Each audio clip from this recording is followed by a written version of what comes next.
Saha Dhammika friends, dependent origination is the heart of our Dhamma study, and Anapanasati is the heart of our Dhamma practice.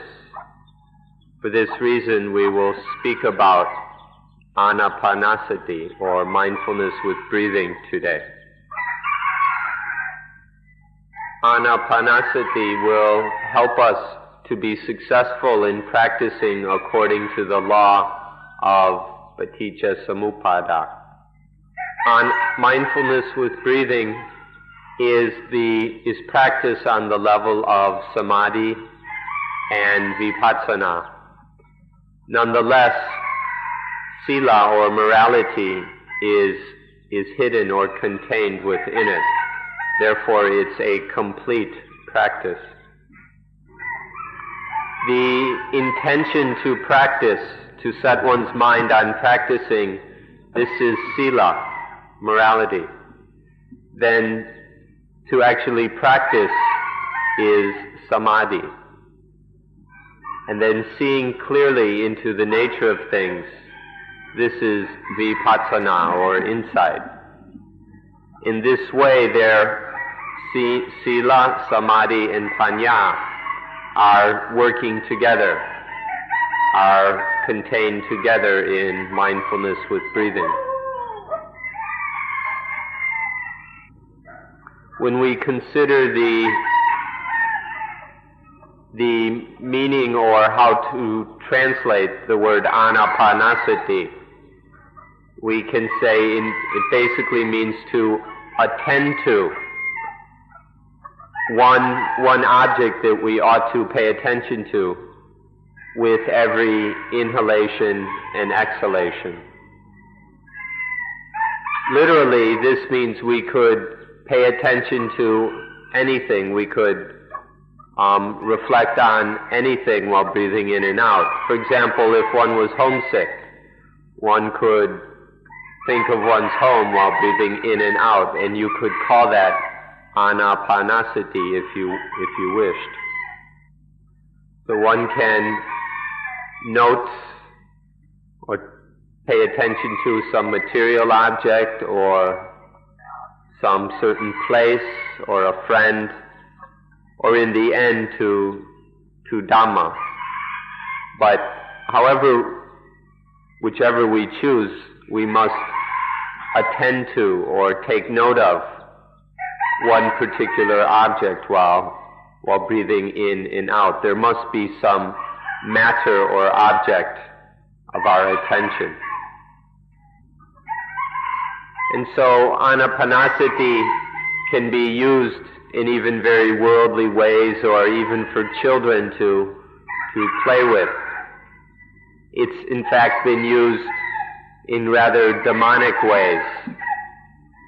This because the meaning of mindfulness with breathing is very broad, so it can be used in all sorts of ways. Or in brief, we could say anapanasati is a way of using the breath in order to get the most benefit from it. Now we'll look at the history of this particular aspect of culture. So for example, if we think back to the human beings of many thousands of years ago, people in the forests and caves who lived an extremely primitive life, the ones who went around almost naked, they were able to use the breathing in certain ways in order to benefit their lives, to bring about some of the things that they sought. This is because it's a completely natural matter. The breathing is a tool of nature to bring about health and well-being. For example, and so certain things happen very naturally, such as when we're tired, we'll breathe rather quickly. Sometimes we'll even pant in order to get enough oxygen. This is a a technique which the body has to remove the tiredness by using the breathing.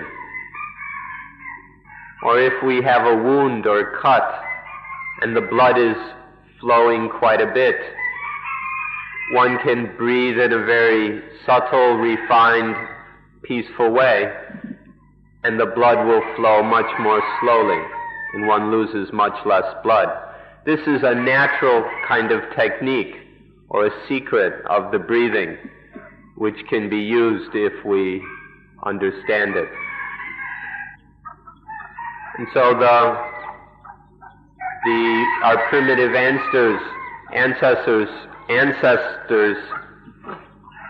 learned to use the breathing for their own benefit. And then the rishis and munis, the hermits and sages in the forests, they learned how to use anapanasati.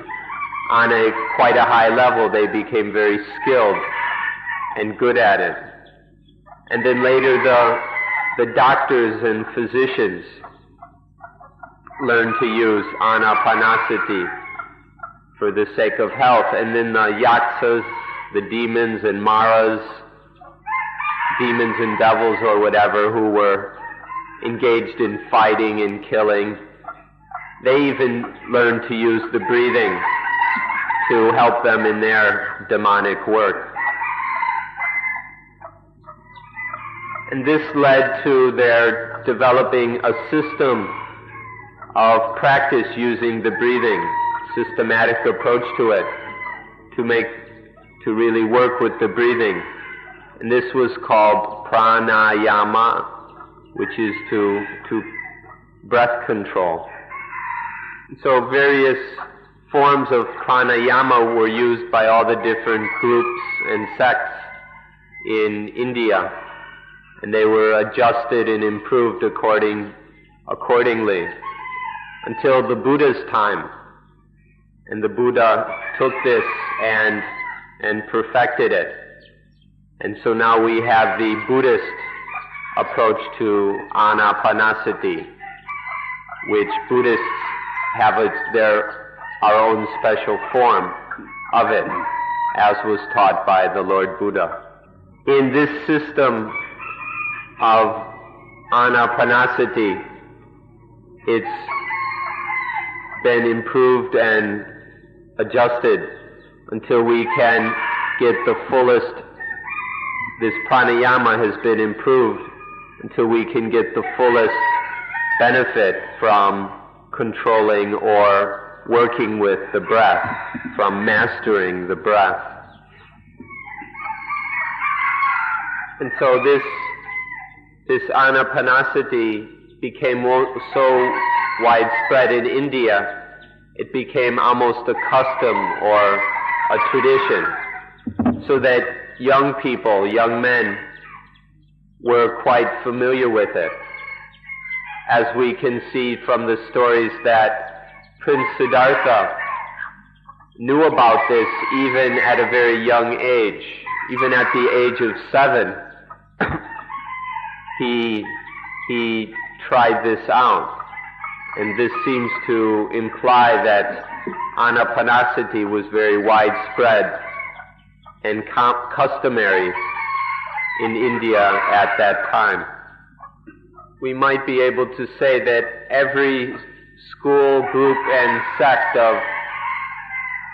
of religious seekers in India at that time used some form of pranayama as the basis of their practice in order to master the breathing and control their minds. So we might be able to say that every one of them used some form of pranayama or breath control. The Buddha himself said that while he lived or dwelled practicing anapanasati, he realized the anuttara sammasampotiyan, or the unsurpassed right self-awakening, or perfect self-enlightenment. And so the Buddha advised that we use anapanasati to solve even low and crude problems, such as he advised us to use it in terms of Vinaya, to eliminate certain lowly things that obstruct Vinaya practice. For example, the passage where he recommended it to the monks who had been, there was the time when a bunch of monks were committing suicide. And so he recommended anapanasati as kayakata sati, mindfulness of the body practice, so that the monks wouldn't get out of balance and kill themselves. Why do we have the problem of trying to choose which system of meditation to use? There have been all kinds of types of meditation set up since the Buddha's time. So now people are confused about which one to practice. This is rather unfortunate when anapanasati can solve all the problems, and so in itself is sufficient, is good enough. We can say that anapanasati is the system which is cool and convenient. In anapanasati, we don't have to deal with frightening, fearsome, or confusing objects. There's nothing to make the mind busy or anxious, such as with corpse meditations and things like that. And so the mind it's a very cool practice. We can be very cool while going about it. And it's also convenient because you don't have to have anything special to do it or bring around any paraphernalia or apparatus, because wherever you go, the breath is right there. So anapanasati is the system of practice which is cool and convenient. Next we'll examine the word prana. Originally the word prana means breath, but then people notice that when there is breathing, there is life, and when there is life, there is the breath. And so the meaning of prana expanded to mean all of life. And so sometimes prana means the breath, and sometimes it means life. For the ordinary people on the streets, prana seems to have meant life more than breath. An example from our tradition is the first training, the first Sikkhabhata of Panatipata Veramani, about not causing other beings to be separated from prana or pana, means not to cause other beings to lose their prana, their life. In Thai, they have the advantage of the word lom prana, or you could call it wind of life or life breath. And so when one's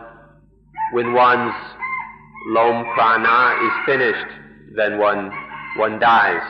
So this even can mean both breath or life. And so anapanasati then is a way of arranging, working with, practicing with the breathing in order to get the most benefit from the breathing and from life. This is what the system of anapanasati is about. Now we'll speak about the practice of mindfulness with breathing directly. This system of practice is broken up into 4 areas or 4 stages. The first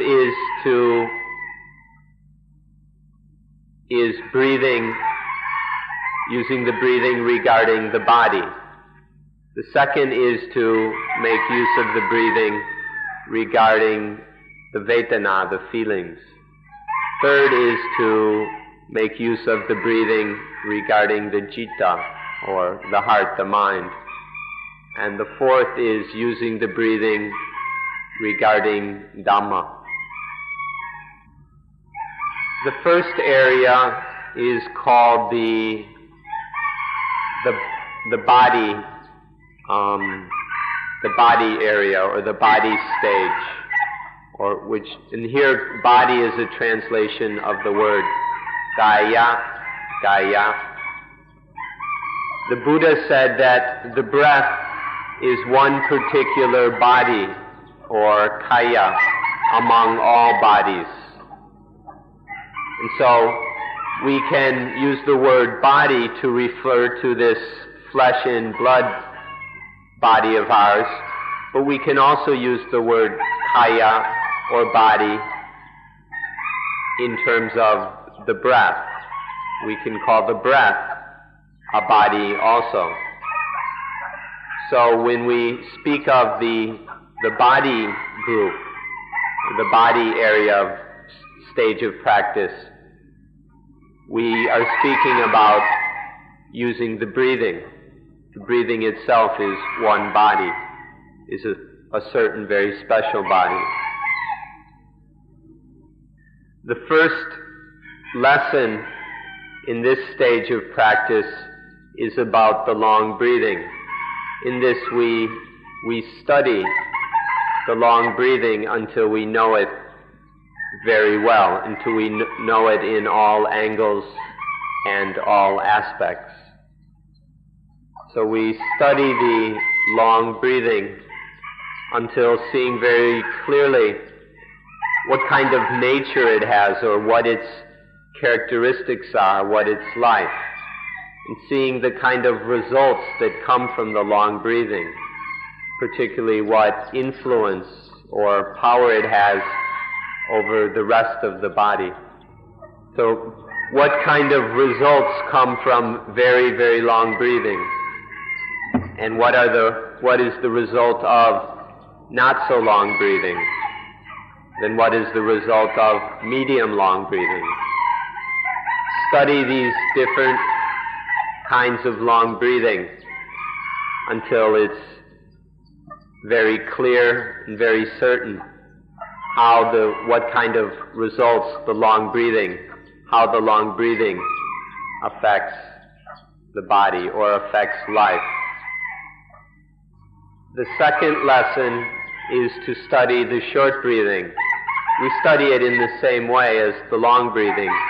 That is, to see what its nature is, to see what kind of characteristics it has, to see what influence, how it influences things, to see what kind of results come from it, in particularly how it affects the body, how the body is affected by the short breathing. We should study it very comprehensively until we know what the source of the short breathing is, and also what the source or cause of the long breathing is. We must study very carefully in this kind of detail. We study to the point that we know how they're different. When the breathing is long and when the breathing is short, how do their influences on the body differ?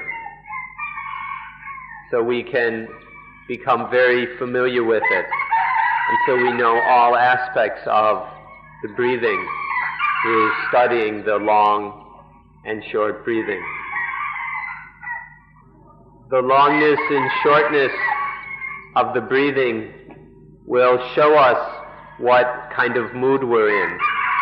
The state of the mind will be reflected in the kind and quality of the breathing. Whether the mind is peaceful or agitated, whatever kind of mood or state it is in, will be reflected in the length, the longness and shortness of the breathing, or whether it is the breathing is subtle and refined or coarse and crude, whether it's fast or slow, whether it's comfortable or agitated. The breathing can show us what kind of moods and states the mind is in. The third lesson is called Sappagayang Patisangveti, which means thoroughly experiencing all bodies. In this lesson, the English is often incorrect. The English translations are usually wrong. We found many places where Sappa Gayang is translated the whole body. But the word Sappa never means whole. It means all. And so we should correct these mistranslations so that it says all bodies. This is to investigate and thoroughly experience all bodies, namely the physical body and what we call the breath body, or the breath group. In this one we investigate until seeing clearly how these various bodies are interrelated, how they're connected, how the flesh and blood body and the breath body are so intricately connected that they can't be separated. So they're coarse together, they're refined together, they're calm together. They're so closely related that the state of the breathing will determine the state of the body. Or we can say that the state of the body will be revealed in the state of the breathing. So we study this until seeing the intimate relationship between the breathing body and between the breath body and the flesh and blood physical body. Even more important than that, we must see that we can control the body by controlling the breathing.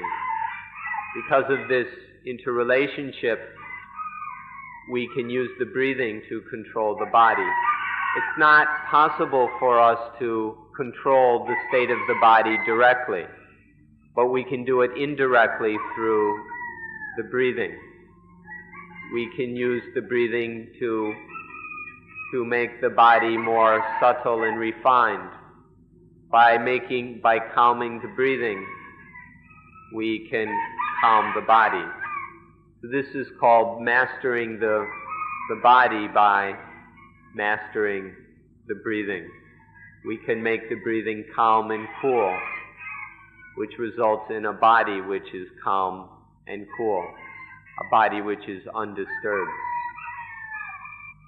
Now, so this brings us to the fourth lesson, which is calming the Kaya Sankhara. This means calming the breathing. We practice to make the breathing, you can say we control the breathing, or we adjust it, we improve it, however you want to put it, we practice so that the breathing becomes calmer, cooler, more subtle, which makes the body calmer and cooler. Here the breath is called the Kaya Sankhara, the conditioner or concoctor of the body. The breath is the thing that conditions, that concocts the state of the body. So by practicing correctly to calm this conditioner of the body, the breath, then the body also becomes very calm. This is the heart of the fourth lesson of the first area of practice. An example that's very obvious and clear is that when we get angry, so angry that the body is shaking, we can make the breathing calm and subtle When we know how to practice this, we can make the breathing calm and subtle so that the body stops shaking and the anger goes away. This is something that is quite obvious to us all, and we can understand for ourselves naturally. This fourth lesson is the most important of the first stage of practice, this learning to master the body through the breathing, and so we should look at it in some detail. After collecting various methods and approaches from various texts, ancient texts and manuals and sources, I would like to offer you the following way of calming the breathing. This kind of activity is called upaya, which is pretty much the same as the English word technique. Or we could say it's even higher than a mere technique. We could call it a trick. So certain tricks are necessary to really calm the breathing. If we are without these tricks, then we'll get our results will be far too little. So we should see how we can benefit from certain tricks. But if we're going to offer this to people in modern times, I think it's best to use the word art, an art which is most beautiful, refined, graceful, a special art of this very high order in order to master the breathing. I think to speak in this way is most attractive.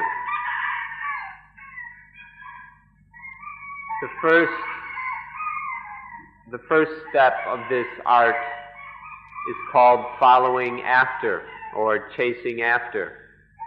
We imagine that the breath begins at the tip of the nose, or just inside the tip of the nose, and that it flows down to the navel. And then we imagine that the breath is traveling back and forth from the tip of the nose down to the navel, and then from the navel back up to the tip of the nose.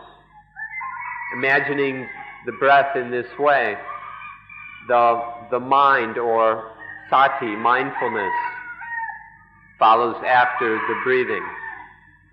You can say it's the mind doing it, but it's actually the work of sati, or mindfulness. So we say that sati follows after the breathing, from the tip of the nose to the navel, from the navel back to the tip of the nose. This is the first trick of this art for calming the breathing.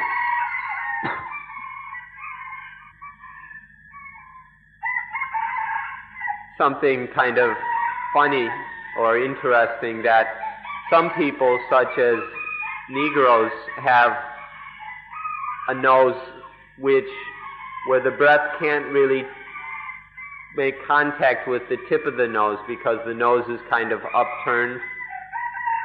So the breath can be felt on the upper lip. With some people it's this way, but most of us don't have to worry about that. What's important is just to be able to experience the breath up here somewhere, and then follow the breath from here down to the navel, and from the navel back to whatever point we first feel the breathing. You'll be able to see for yourself that when we can successfully follow the breathing in and out, that the breath will calm down a certain degree. Although it won't be totally calm, you'll have noticed a clear degree of calming. This is the result of following the breath in and out systematically and consistently. The next stage of this art of calming the breathing is called guarding. In this we choose one particular point and watch over the breath at that point. We find a point in the nose where we go to the point in the nose where we first feel the breathing and where we feel the breathing most clearly. And then instead of following the breath in and out, the mind or sati, mindfulness, can just watch at that point. It's no longer necessary to follow the breath in and out. In fact, that can become distracting. The mind can just sit at this point in the nose and guard over the breathing in and breathing out. When we can do this, it will lead to another degree of calming. There will be the breath will be calmed down another step. Ordinary people who have limited ability should practice only to this degree of guarding at the tip of the nose. But those people who have particularly strong abilities, who are sufficiently intelligent, who have good mindfulness, they should practice further, which means to create or bring up a mental image, a nimitta, at that point, the point where one has been guarding the breath. Now this image isn't anything real. It's just an image we imagine. It's just a picture that we create ourselves here at this guarding point. Nonetheless, it is something that we can practice with. We create an image we create this image and then can use it to further calm the breathing. Because this is something each of us creates ourselves, these images will differ from person to person. For some it's a white spot or a white sphere. For others it can be a sphere of different colors. It could be green, blue, red, whatever. For some it might be like a cloud or a puff of cotton. The thing is to have an image which we can focus on easily, a clear, distinct image. It can be like a diamond, a sparkling diamond, or it can be like a spider's web twinkling in the sunlight. Any kind of clear image on which the mind can focus. This is what is needed here. But don't go and take this thing too seriously. Don't think that it's real, or you'll get very confused. If one has even higher abilities, we can move to the next stage, which is called controlling the image or changing the image. Once this image appears, we can further train by mastering it. This can take different forms. You can change its color. If it's white, you can make it red, green, blue, or whatever. Or we can change its size. We can shrink it down to a point or expand it to huge, huge proportions. One can move it. One can make it come and go, or go from side to side, or raise up and down. Manipulating, changing, mastering this image in this way is a very subtle way to further calm the breathing. This is a way of making the breathing even calmer, which within itself includes by mastering the image, we also master the mind and the body. This is, if one can do this, then one has great ability to master the breathing and the mind. rather difficult, but if one can do it, that's quite good. Now, if one has really special abilities, if one is really serious about this, then one can move to the next stage. In this, we choose one of the images. With this original image and its variations, we choose the one that's most soothing, the one that's most appropriate for focusing the mind. And then we use that image until Appana Samadhi develops. If we do this, then one will begin to experience, to be aware of what are called the 5 jhana factors. There will be vitaka, the mind noting its object. There is vichara, the mind experiencing the object.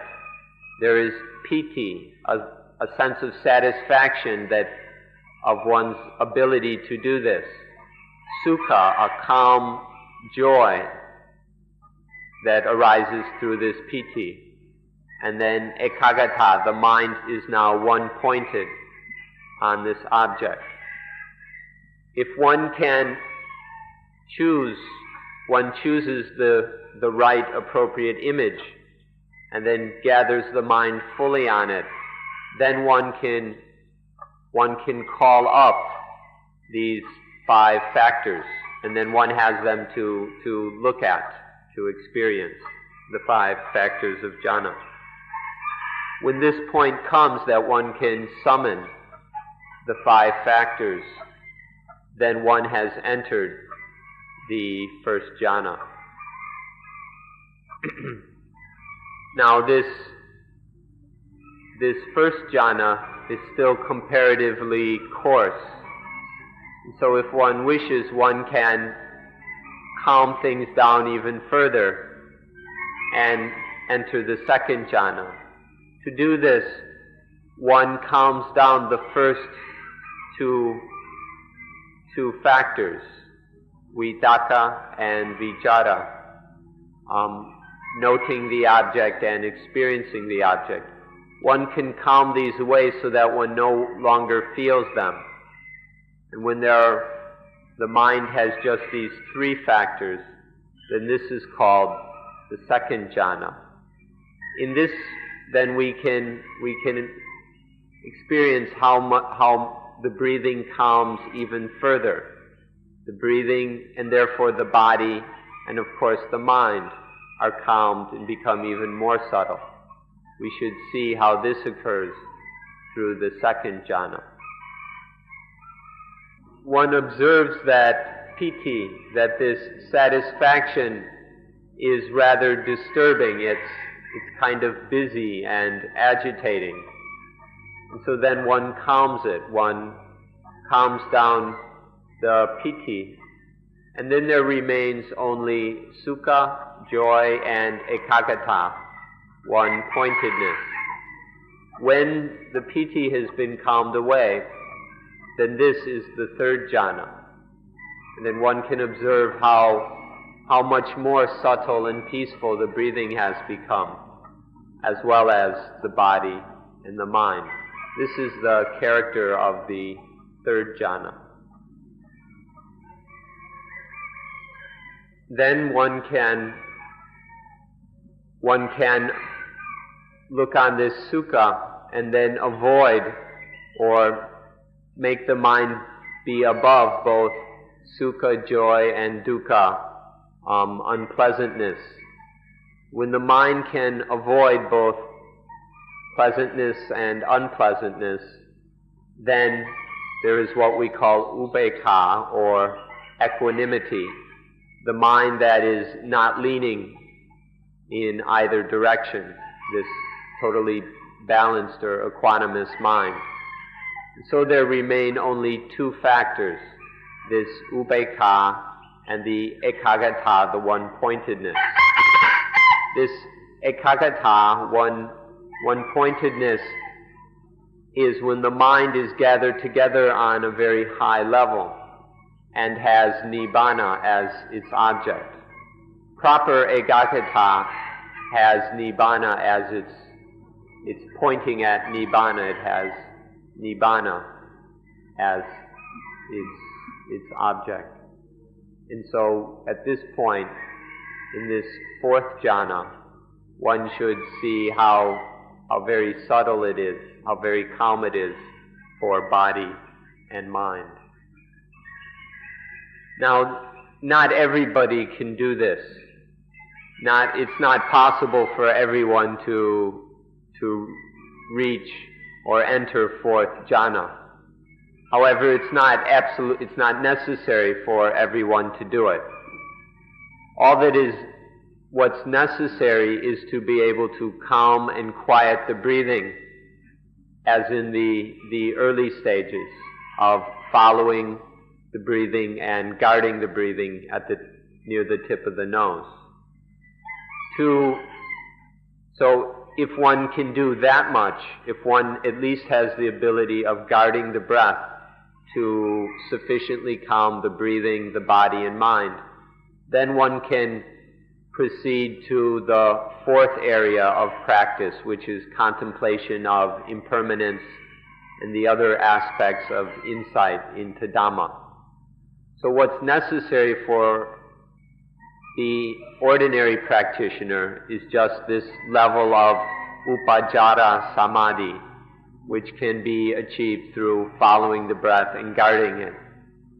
But those who have greater abilities in practice should, if they can, should proceed further to calm and quiet the breathing as much as possible through the first jhana, second, third, even to the fourth jhana, if that is possible.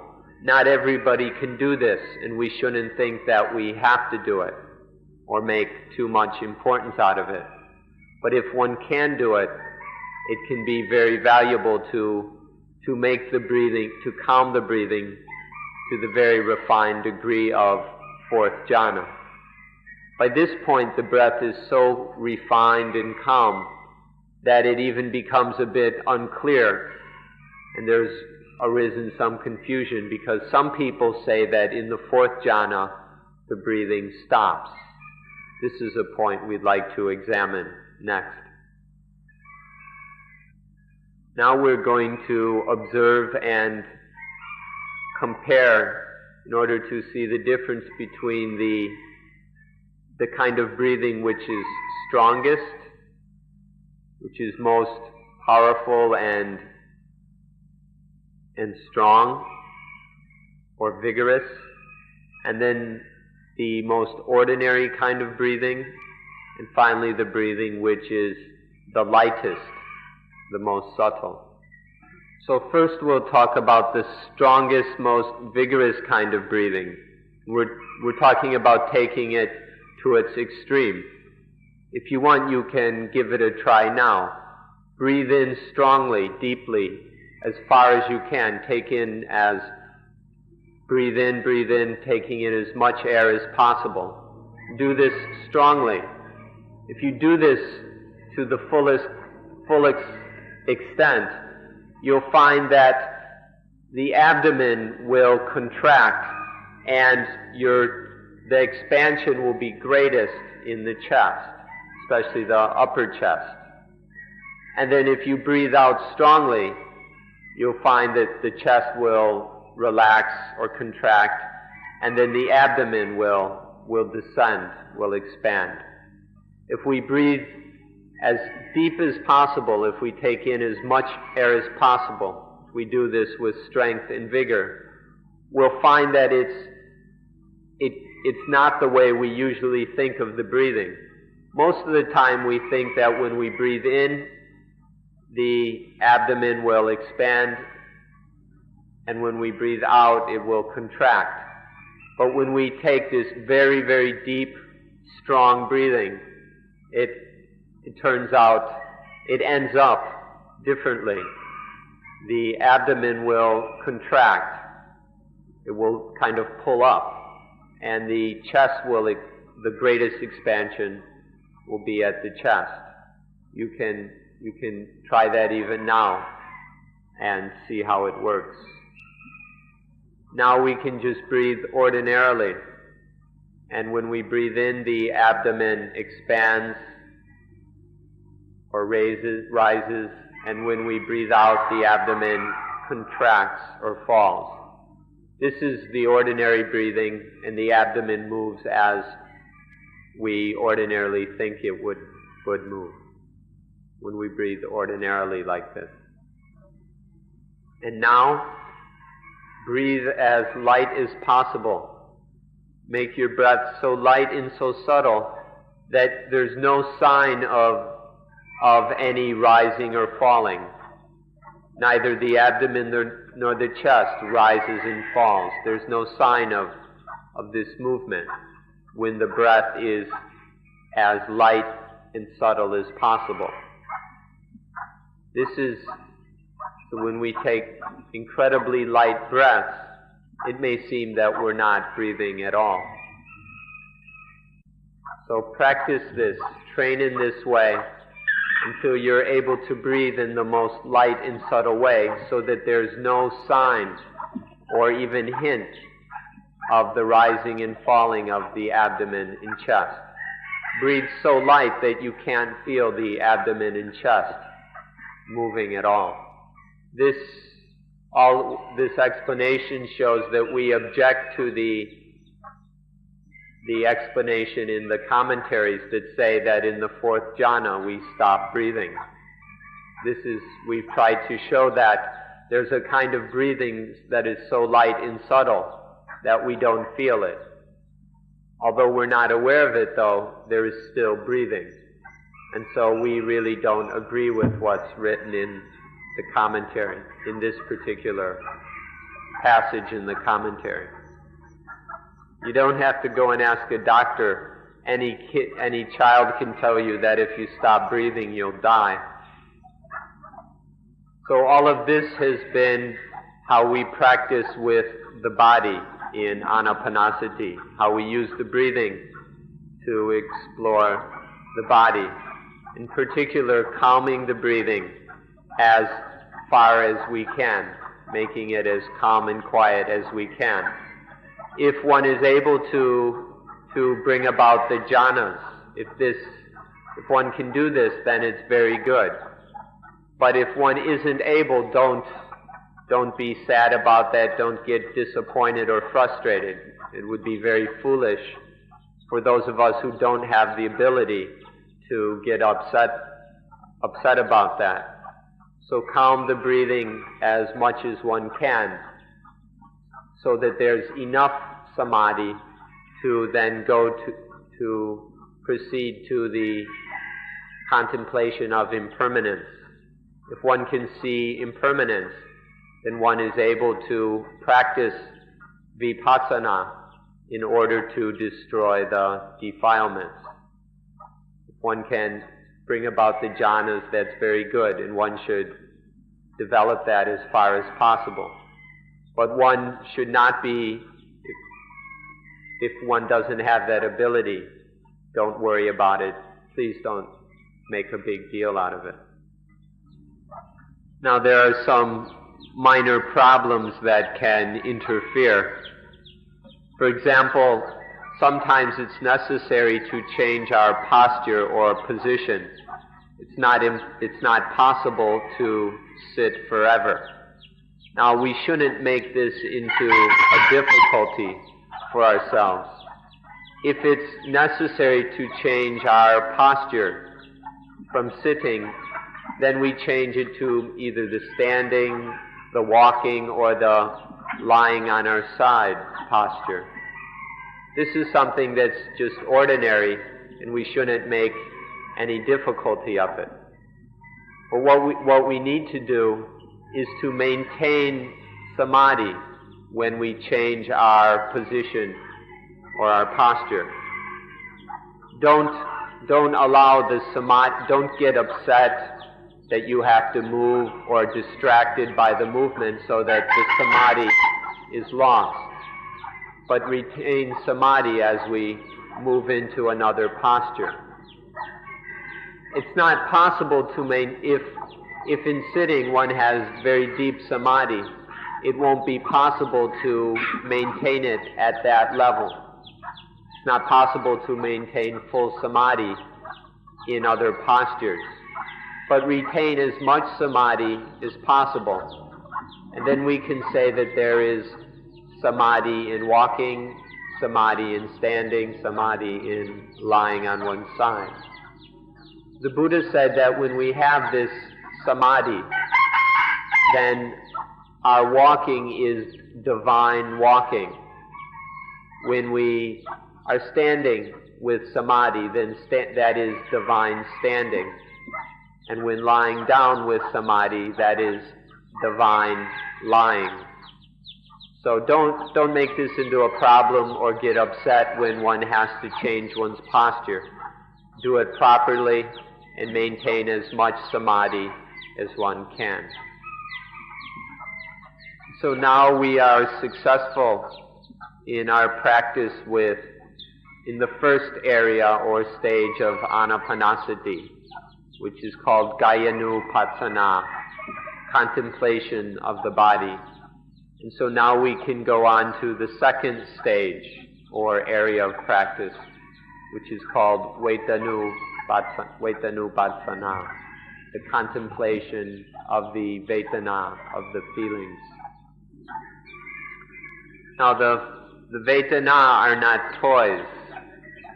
The Vedana are most important things, the highest things which control beings or animals.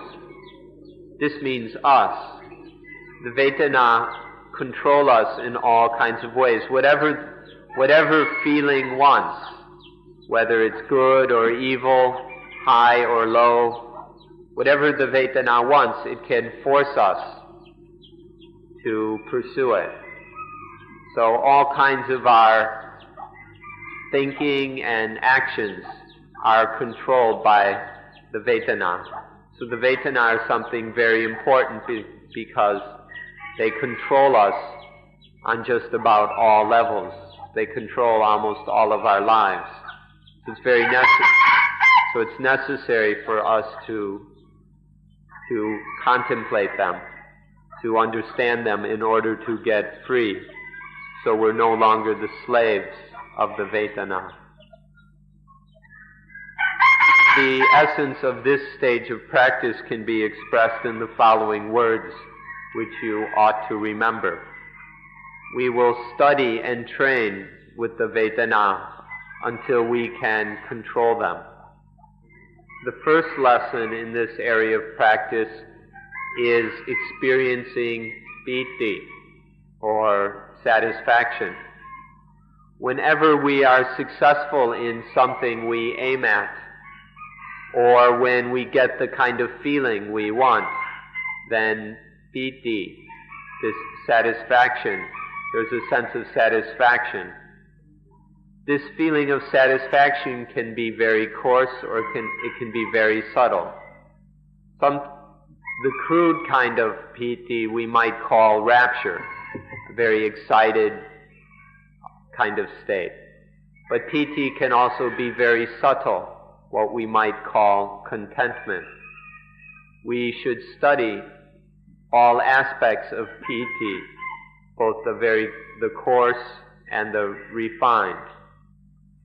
This is studying the various forms of piti is the first lesson concerning the Vedana. We will study them and train with this piti until we have the power to summon them whenever we want. Whenever we want piti to arise, we can summon it. When we have this kind of power over piti, then we have been successful in lesson 5. The way of going about this is to take the piti that naturally arises when we are successful in the first stage of practice. When we are able to successfully calm the breathing, there will arise satisfaction in that success. And then we can take that piti and let the mind bathe in it. The mind can drink that piti, can savor it, can bask in it.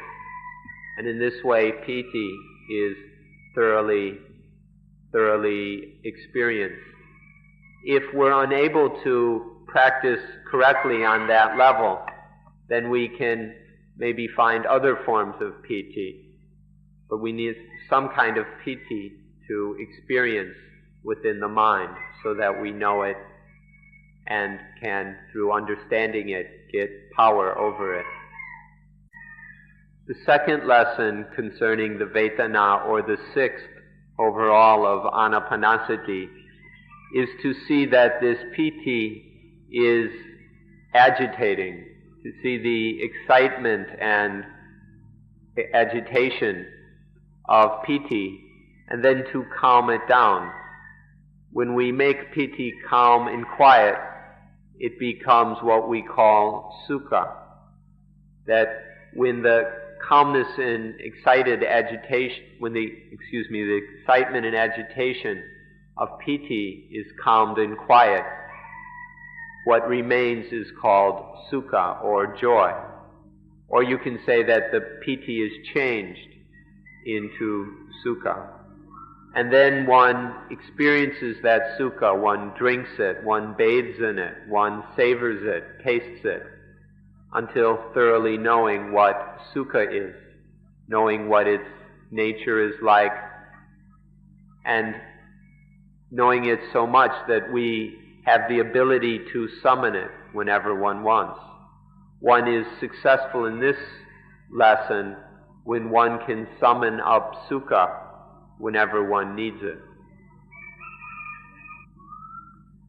Then in the third lesson regarding the feelings, which requires more wisdom, this wisdom starts to take a bigger role here, is when one sees that both piti and sukha condition the mind. When there starts to develop the understanding that this whether it's satisfaction or joy, it concocts the mind. So it's seeing that they are citta sankhara, things which condition the mind, or we can say concoctors of the mind. When we see this, we see that both piti and sukha, they stir up, they bring up different kinds of thoughts. So we see how they concoct the mind. Seeing this, understanding it more and more deeply, is what this third lesson, or the seventh overall, is about. When there is Vedana, then there will be Sanya. Sanya is to when there's Vedana, feeling of something, then Sanya comes in and recognizes it or regards it to be this or that. Sanya here should not be confused with memory. Sanya depends on memory, but the meaning of Sanya is not to remember something, but to regard it as this or that, according to what we remember. And from this then there arises thoughts. In a way, Sanya is to conceive of something, to regard it as this or that. And from this initial conception arises all kinds of thinking. So this is how from feeling is Sanya, and then Vitaka, or thinking, which is how the feelings, how piti and sukha especially, condition the mind. Then next one sees that by calming the feelings, one decreases the power of the concocting of the mind. The feelings concoct the mind, and so due to piti and sukha, there is the power which concocts the mind, which conditions the mind. in the fourth lesson regarding the feelings, one sees this and then learns to calm away the feelings in order to decrease the power of concocting over the mind. And so one steadily decreases the power of the feelings, and then the concocting of the mind decreases and decreases. This decreasing the power of mental concocting, of citta sankhara, is called calming the citta sankhara, or making the citta sankhara calming the mind conditioners. This is what the fourth lesson of the feelings, or the eighth lesson overall, is about. When we can calm and control the feelings like this, then we can control sanya. When there is this mastery of the feelings, then sanya is mastered. This means that we can also control our response to the senses, to the eyes, ears, nose, tongue, body, and mind, which means we can master the flow of dependent origination. So, by mastering the feelings, by calming the feelings, sanya is mastered. How we respond to this, our sense activity is mastered. The flow of dependent origination is mastered. We can stop thinking if we wish, or we can think, but only in correct, proper ways. This is the importance of calming the feelings in order to master them. When we can master these feelings, it means we can control the entire universe. What this means is that with one breath we can shut down or close down the universe, just with one breath. When we've investigated the feelings until we are able to master them, when we can calm down the power of the feelings to concoct the mind, when this power is thoroughly calmed, then one has total control over the universe. This is the mind that is free. When the mind has mastered the universe, the universe and nothing in the universe can do anything to this mind. This is the mind that is very free. So by practicing these four lessons regarding the feelings, one can get free of the entire universe. After practicing with the Vedana, then one comes to the citta. This stage of practice is called cittanupassana, contemplation of the mind. Here we study, investigate, and train with the mind until we're able to master the mind. When one has gaining mastery over the mind is what cittanupassana is about. This is the third area or stage of mindfulness with breathing. The first lesson is to know every kind of mind. The mind that has lust and the mind free of lust, the mind that is angry and the mind that is free of anger, the mind that is deluded and the mind that is free of deluded. We know all of these different kinds of minds as they appear. The agitated mind or the calm mind, the mind which is superior or the mind which is common. We know these different kinds of mind. The mind which is the highest possible mind, or the mind which is not yet the highest possible. The mind which is concentrated and the mind which is not concentrated. the liberated mind, or the not yet liberated mind. Even when our mind is not yet liberated, we can still investigate what the liberated mind is like. From the mind that still has dukkha, from the mind which is still attached, we can estimate, or we can reckon how the mind is which is free of dukkha and free of attachment. So although the mind isn't liberated yet, we can still investigate how the liberated mind is. In the next lesson, one can summon a joyfulness, a delightedness to the mind. One can make the mind joyful and delighted at one's will. One can do this because of one's sattva, because of confidence that the mind is going to be liberated. With this confidence in liberation, the mind will be very delighted. Or one can use the delight that arises from being able to calm the body and calm the mind, as we have practiced in earlier lessons. So in this lesson, one learns to make the mind joyful at will. The third lesson regarding the mind is to make the mind concentrated, or make the mind samadhi.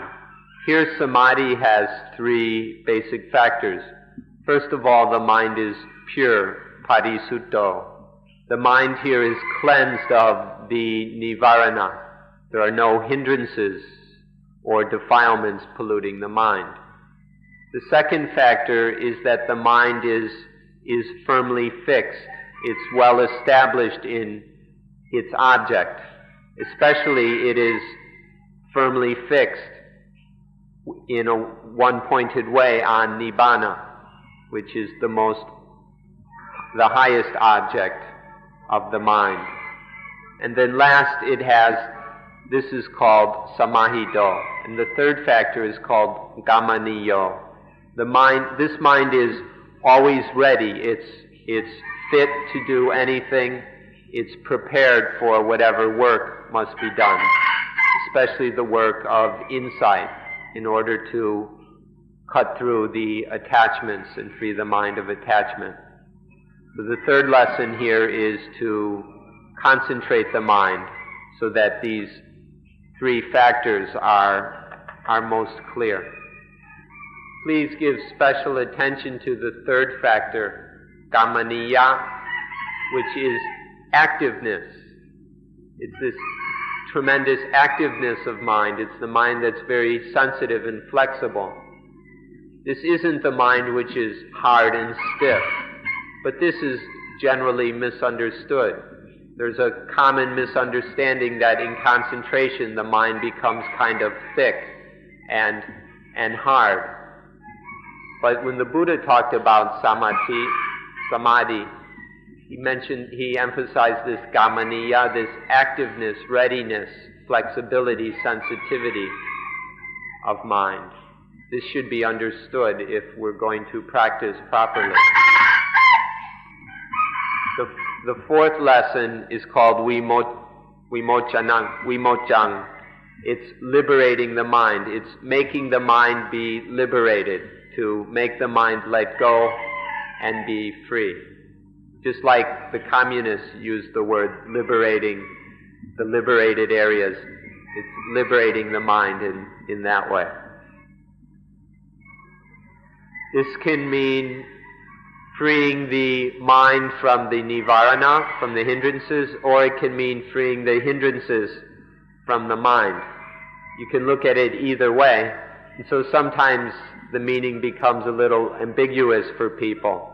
And so some people have translated it as something like getting rid of the mind or letting go of the mind. But it means liberating the mind from the hindrances, or releasing the hindrances from the mind. So the first lesson is knowing all kinds of mind, knowing all the different types of mind. Second is being able to delight the mind, to make the mind joyful at will. Third is to be able to concentrate the mind however one wishes. And fourth is liberating the mind from all the things that bind it or cover it up. Through perfecting these four lessons, then one develops this third stage of practice. This is to develop one's mind to the highest level. There isn't any time left, so we won't be able to discuss the fourth stage of practice. We'll leave it for another day.